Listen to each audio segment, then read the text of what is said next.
অক্টোবরে El Clasico জিতিয়েছিলেন Jude Bellingham, এবারও জেতালেন তিনি। এল ক্লাসিকো জিতে লা লিগার শেষ রোমাঞ্চটুকুও শেষ করে দিল রিয়াল মাদ্রিদ। খালি হাতে ফিরল বার্সা, তবে তার আগে বিতর্ক উস্কে গেল লা লিগার রেফারিং নিয়ে। ইংল্যান্ডেও ভিএআর দেখেছেন নাটক, ম্যানচেস্টার ইউনাইটেড দেখিয়েছে বিনোদন। হারতেই ভুলে গেছে যেন লেভারকুজেন। সপ্তাহের সেরা 5 ঘটনা নিয়ে চলুন কথা বলা যাক। যা দেখেছেন, যা হয়তো মিস করে গেছেন, যা হয়তো দেখবেন, সবকিছুই 5 পয়েন্টে। নাম্বার 1, গোল নিয়ে হট্টগোল। এল ক্লাসিকো শেষে সবচেয়ে বেশি কথা হচ্ছে এই একটা ঘটনা নিয়েই। প্রথমার্ধ শেষের আগে কর্নার থেকে লামিন ইয়ামালের ফ্লিক গোল লাইন অতিক্রম করেছে, কি করেনি। মুন্দো দেপোর্তিভোর হেডলাইন বলে দিচ্ছে এরা গোল মানে এটা গোল। স্পোর্ট বলছে ভুতুড়ে গোলে সবকিছু শেষ। মার্কা বলছে ভার্চুয়াল চ্যাম্পিয়ন। আসের হেডলাইনও প্রায় একই রকম। কি গোল নাকি গোল না, এই বিতর্ক সারাদিন করলেও থামবে না। দোষটা তাহলে কার? লা লিগার। একটা ব্যাপার শুরুতে স্পষ্ট করা দরকার, গোল হতে হলে প্রথম এবং প্রধান শর্ত হচ্ছে আস্ত বলটা, অর্থাৎ পুরো বলটা পুরো গোল লাইনকে অতিক্রম করে যেতে হবে। লাইনের ওপরে বলের এক চুলও থাকা যাবে না, নইলে সেটা গোল না। গোলকিপার লাইনের ভেতরে নাকি জালে কোথায় ঢুকে গেছেন তাতে কিচ্ছু যায় আসে না। এবং গোলকিপার যদি চাঁদের দেশেও থাকেন আর বল যদি গোল লাইনের ওপরে একটু হলেও থাকে, তারপরও সেটা গোল নয়। এই হচ্ছে গোল হওয়া এবং না হওয়ার ফুটবলের নিয়ম। আনলিমিটেড লাইফ চলুক গ্রামীণ ফোনের মান্থলি প্ল্যানে, এক প্ল্যানে 1 মাস। এখন সমস্যাটা হয়েছে এই গোল লাইন টেকনোলজি না থাকার কারণে, যেটা একেবারেই একটা বেসিক প্রযুক্তি। খরচ ও লা লিগার কথা যদি আপনি ভাবেন তাহলে একেবারেই পানির দাম। $3.5 মিলিয়ন হলে পরে আপনি পুরো লিগে গোল লাইন টেকনোলজির ব্যবহার করতে পারেন। মুন্দো দেপোর্তিভোর একটা রিপোর্ট বলছে এই গোল লাইন টেকনোলজির প্রয়োজনীয়তা নাকি লা লিগা অনুভবই করে নাই। তাদের ধারণা ছিল ভিএআর যেহেতু আছেই, ওই একই রিভিউ সিস্টেম দিয়ে তারা কাজ চালিয়ে নিতে পারবে। কিন্তু কথা হচ্ছে এভাবেই তো এতদিন চলছিল, কিন্তু এইবার এই ব্যাপারটা এমন একটা জায়গায় দাঁড় করিয়ে দিল যে গোল লাইন টেকনোলজি না থাকাটাই এখন সবচেয়ে বড় খবর হয়ে গেছে। ভিএআরে যখন ওই ঘটনা গেল তখন আর জুৎসই ক্যামেরার কোনো অ্যাঙ্গেল খুঁজে পাওয়া গেল না। এক অ্যাঙ্গেল থেকে আপনার দেখলে মনে হবে যে এটা গোল, আর এক অ্যাঙ্গেল থেকে আপনি দেখলে মনে হবে যে এটার বলের একটা অংশ এখনও লাইনের ওপরে রয়েছে। তার চেয়েও বড় কথা, বল যেহেতু গোলাকার তার একটা উত্তল জায়গাও আছে, তো ভিন্ন অ্যাঙ্গেল থেকে আপনি অনেক সময় দেখলে আপনাকে সেটা ধাঁধায় ফেলে দিতে পারে। এই সব ক্ষেত্রে আপনার দরকার আসলে একটা টপ ভিউ, এই ছাড়া আপনি এটা বিচার করতে পারবেন না। এখন ভিএআরে কোনো কিছু যদি আপনাকে সিদ্ধান্ত পাল্টাতে হয় বা কিছু একটা দিতে হয়, আপনার কাছে থাকতে হবে নিরেট প্রমাণ। অনুমান আর আন্দাজের ভিত্তিতে ভিএআর কোনো সিদ্ধান্ত দিতে পারবে না, তার কাছে ক্লিয়ার এভিডেন্স থাকতে হবে। যেমন ধরুন গেল রাতে প্রায় একই সময় সুপার ক্লাসিকোতে মুখোমুখি হয়েছিল বোকা জুনিয়র্স আর রিভার প্লেট। সেই ম্যাচেও বোকা জুনিয়র্সের গোলকিপার সার্জিও রোমেরো প্রায় একই রকম পরিস্থিতিতে পড়েছিলেন এবং তিনি একটা বল ক্লিয়ার করেছিলেন গোল লাইনের ঠিক ভেতর থেকেই, সেটাকে বলা যায়। কিন্তু রেফারি পরে সেটাকে গোল দিলেও ভিএআর এমন একটা অ্যাঙ্গেল পরে খুঁজে বের করেছে যেখান থেকে দেখা গেছে যে বলের একটা অংশ লাইনের ওপরে ছিল এবং সেই কারণে পরে ভিএআরে গোল বাতিল করা হয়েছে, যেটা এই এল ক্লাসিকোর ক্ষেত্রে আর করা যায় নাই। কিন্তু সুপার ক্লাসিকোর মতো এমন পরিস্থিতি সবসময় যে ঘটে না আর ভিএআর দিয়ে যে সবগুলো অ্যাঙ্গেল পাওয়া যায় না, তার একটা প্রমাণ তো আমরা এল ক্লাসিকোতে পেয়েই গেছি। বার্সার পক্ষ থেকে তাই জোর দাবি করাই হবে যে ওটা গোল ছিল। আর কার্লো আনচেলোত্তিও, রিয়াল মাদ্রিদের কোচ, তিনি যেমন দাবি করেছেন যে ম্যাচের ওই ঘটনায় তিনি কোনো ক্লিয়ার এভিডেন্স খুঁজে পান নাই। তিনি স্পষ্ট করেই বলছেন যে এমন কিছু ওখানে ঘটে নাই যার ভিত্তিতে আপনি পরিষ্কার করে দাবি করতে পারবেন যে বল গোল লাইনের ভেতরে ঢুকে গিয়েছিল। এখন বার্সা এখান থেকে নিজেদেরকে খানিকটা অভাগা ভাবতেই পারে। গোল লাইন টেকনোলজি না থাকার কারণে তাদের এই সিজনে আরও 2-1টা পরিস্থিতিতে ঝামেলায় পড়তে হয়েছে। আর মিলিমিটারের গ্যাপও যে লিগ টাইটেল ডিসাইড করে দিতে পারে সেটার উদাহরণ তো আমরা প্রিমিয়ার লিগেই দেখেছি, যখন লিভারপুলকে গোল বঞ্চিত করেছিলেন জন স্টোনস এবং ওইটুকু জায়গা দিয়েই পরে লিগের টাইটেলটা ডিসাইড হয়েছিল। 2010 সালে যখন ফ্র্যাঙ্ক ল্যাম্পার্ড একটা শট করেছিলেন জার্মানির বিপক্ষে ইংল্যান্ডের হয়ে, সেখানে একটা গোল ইংল্যান্ডের পাওয়ার কথা ছিল কিন্তু রেফারির চোখ সেই ঘটনা এড়িয়ে যাওয়ার পরে আমরা দেখেছিলাম যে ওটা নিয়ে অনেক গল্প হয়েছে, অনেক কাহিনী হয়েছে এবং এরপর ফিফা বাধ্য হয়েছিল গোল লাইন টেকনোলজির সংযোজন ঘটাতে ফুটবলে। 2014 বিশ্বকাপ থেকে আপনি গোল লাইন টেকনোলজি তখন দেখেছেন। প্রিমিয়ার লিগে বহুদিন ধরে গোল লাইন টেকনোলজি আছে, লা লিগা এই ঘটনার পরে গোল লাইন টেকনোলজি আনবে কিনা সেটাই এখন দেখার ব্যাপার। নাম্বার 2, ভাস্কেজ আর কানসেলো, দুই ক্লাবের দুই গল্প। রিয়াল মাদ্রিদ আর বার্সেলোনার এই সিজনের আসল পার্থক্য আপনি এই একটা ম্যাচ থেকে দুজন ফুটবলার দিয়ে করতে পারেন। একজন লুকাস ভাস্কেজ, যিনি মাঠে নেমেছিলেন মূলত দানি কারভাহালের রিপ্লেসমেন্ট হিসেবে, যিনি খানিকটা হয়তো ফ্যাটিগের কারণে এই ম্যাচটায় মাঠে নামেন নাই। রাইট ব্যাকের পজিশনে লুকাস ভাস্কেজ খেলেন এবং খেললেন। তিনি প্রথমে পেনাল্টিটা আদায় করলেন, এরপরে গিয়ে তিনি সেখানে একটা গোল করলেন এবং একদম শেষে গিয়ে জুড বেলিংহাম যে গোলটা করেছেন সেখানেও তিনি অ্যাসিস্ট করলেন। এই লুকাস ভাস্কেজ তিনি সাইড বেঞ্চেই বেশিরভাগ সময় কাটিয়েছেন এবারের লা লিগাতে। চ্যাম্পিয়ন্স লিগেও খুব একটা খেলার সুযোগ হয় নাই, যদিও পেনাল্টি থেকে তিনি কাজের কাজটা করে দিয়েছেন ম্যানচেস্টার সিটির বিপক্ষে। এবং এই ম্যাচটায় তিনি যখন খেললেন তখন থেকেই নাভিশ্বাস তুলে দিলেন ওই প্রান্তে থাকা বার্সেলোনার ডিফেন্ডার জাও কানসেলোকে। এবং জাও কানসেলোর এই সপ্তাহটা কেমন গেল দেখুন। তিনি পিএসজির সঙ্গে একটা পেনাল্টি কনসিড করলেন, তার ভুলেই হয়তো পাও কুবার্সি পরে পেনাল্টি কনসিড করেছেন, যেখান থেকে রিয়াল মাদ্রিদ 1-1 করেছে, সমতায় ফিরেছে। এরপরে গিয়ে সেই জাও কানসেলো লুকাস ভাস্কেজকে একদমই মার্ক করতে পারেন নাই পরের দুই গোলের ক্ষেত্রে এবং বার্সেলোনা এক সপ্তাহের ব্যবধানে লা লিগা, চ্যাম্পিয়ন্স লিগ দুটো থেকে ছিটকে গেল। আর লুকাস ভাস্কেজ, যিনি পুরোটা সিজন বেশিরভাগ সময় ছিলেন সাইড বেঞ্চে, তিনি এই সপ্তাহের নায়ক তো হয়ে গেলেনই এবং একই সঙ্গে রিয়াল মাদ্রিদের সিজনটাও বোধহয় ডিফাইন করে দিয়ে গেলেন।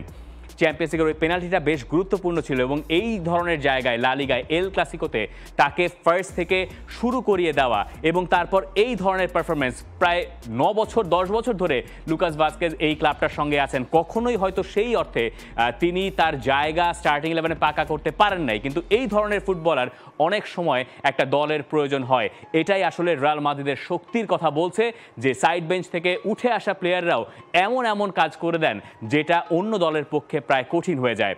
আর জাও কানসেলো, যিনি সিজনটা শুরু করেছিলেন দারুণভাবে, তিনি সিজনের একেবারে গুরুত্বপূর্ণ সময়ে এসে একদমই দিশেহারা হয়ে পড়লেন। এবং এই দুই ফুটবলার আসলে রিয়াল এবং বার্সেলোনার এই সিজনের পার্থক্য। বার্সেলোনার মৌসুমটা শেষ পর্যন্ত গেল হতাশায়, একেবারে খালি হাতে শেষ করতে হচ্ছে তাদের। আর রিয়াল মাদ্রিদ সময়ে যা করেছে তার সব কিছুই তারা গুরুত্বপূর্ণ সময়েও টেনে এনেছে। এটাই রিয়াল মাদ্রিদকে এখন লা লিগার শিরোপার দ্বার প্রান্তে নিয়ে গেল। নাম্বার 3, আহা কভেন্ট্রি, আহারে ম্যানচেস্টার ইউনাইটেড।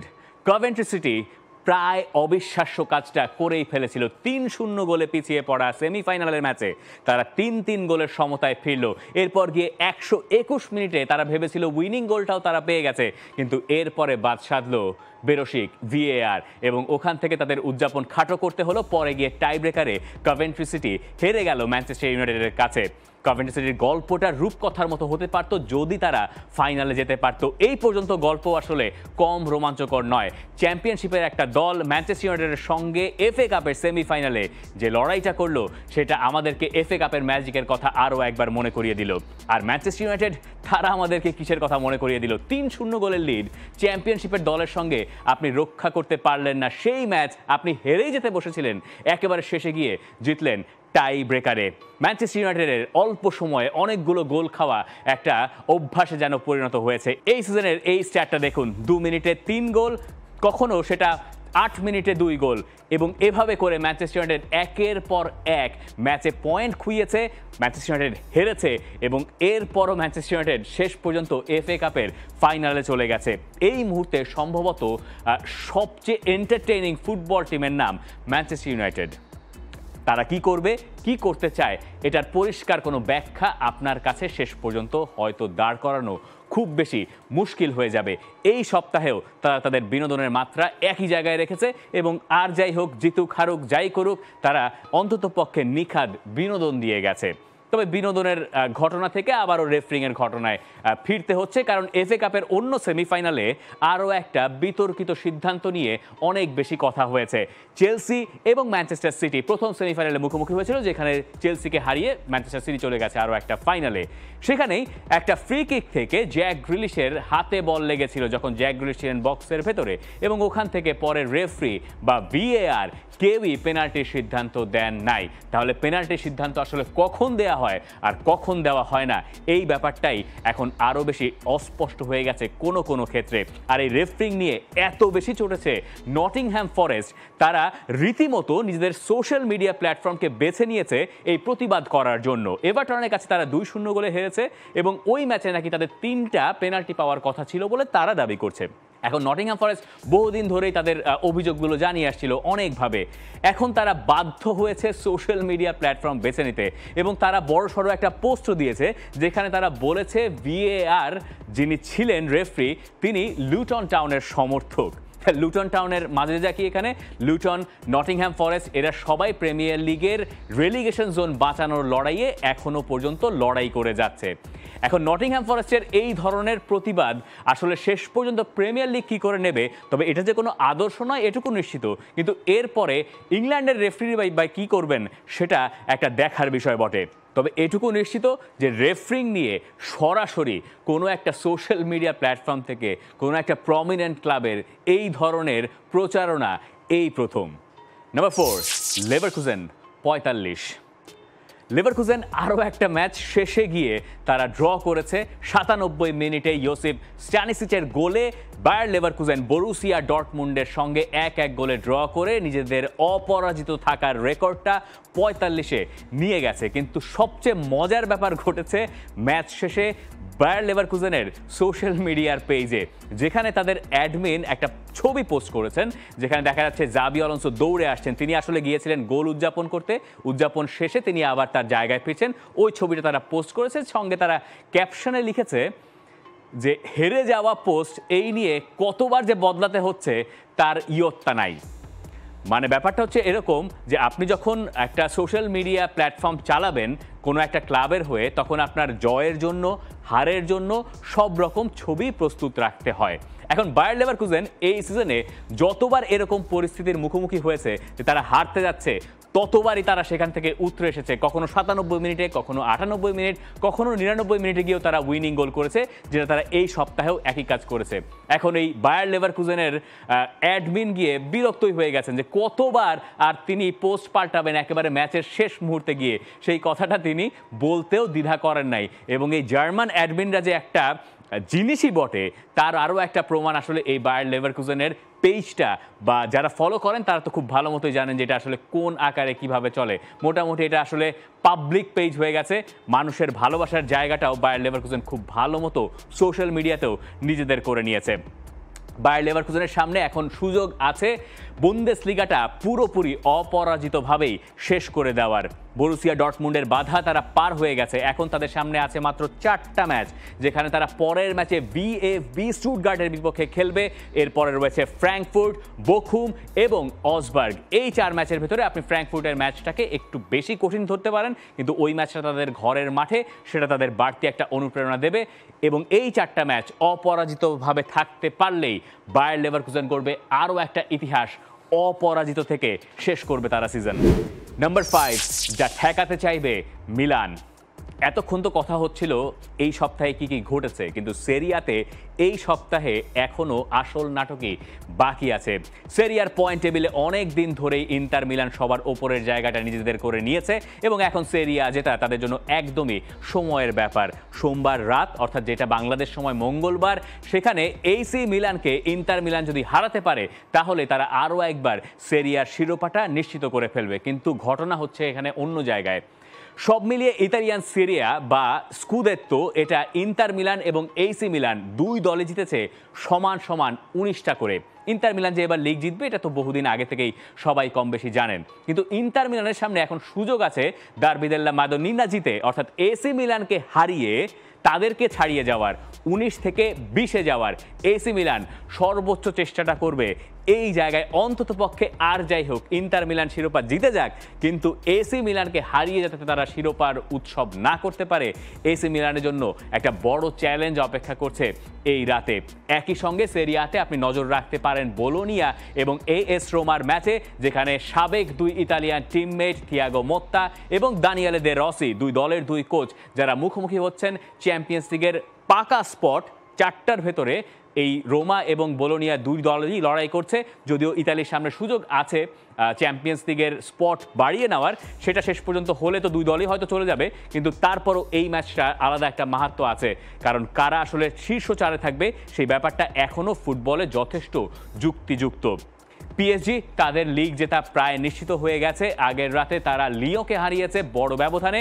এরপরে এই সপ্তাহে পিএসজির লিগ আর শিরোপাটা নিশ্চিত হয়ে যেতে পারে যদি তারা লরিয়েকে হারিয়ে দেয়, একই সঙ্গে মোনাকো যদি লিলের কাছে হেরে যায় সেই ক্ষেত্রে। আর প্রিমিয়ার লিগ সেটা নিয়ে তো কথা বলাই প্রয়োজন, কারণ এখন এই মুহূর্তে সবার উপরে আছে আর্সেনাল, এর পরের অবস্থানটা লিভারপুলের, যেহেতু 2 দলে জিতেছে। ম্যানচেস্টার সিটি এই সপ্তাহে যেহেতু এফএ কাপে ব্যস্ত ছিল, তারা প্রিমিয়ার লিগে খেলে নাই, তবে আর্সেনালের কঠিন পরীক্ষা শুরু হয়ে যাচ্ছে এখান থেকেই। এবার তাদের মুখোমুখি হতে হবে পরের 2 ম্যাচে, একই সঙ্গে চেলসি এবং টটেনহ্যাম হটস্পারের, এবং এখান থেকেই হয়তো আর্সেনালের শিরোপা দৌড় কত দূর যাচ্ছে তার একটা ধারণা আমরা পেতে পারি। এই ছিল সপ্তাহের 5 মিশালি। অনেক কিছু হয়তো বাদ পড়ে গেছে, অনেক কিছু কভার করার চেষ্টাও হয়েছে। আপনারা নিশ্চয়ই কমেন্ট সেকশনে জানিয়ে দেবেন কি ভালো হলো কি মন্দ হলো। For more updates, subscribe to our YouTube channel and click on the bell icon. Follow us on Facebook and Instagram. Download T-Sports app to enjoy exciting games and highlights. Visit tsports.com.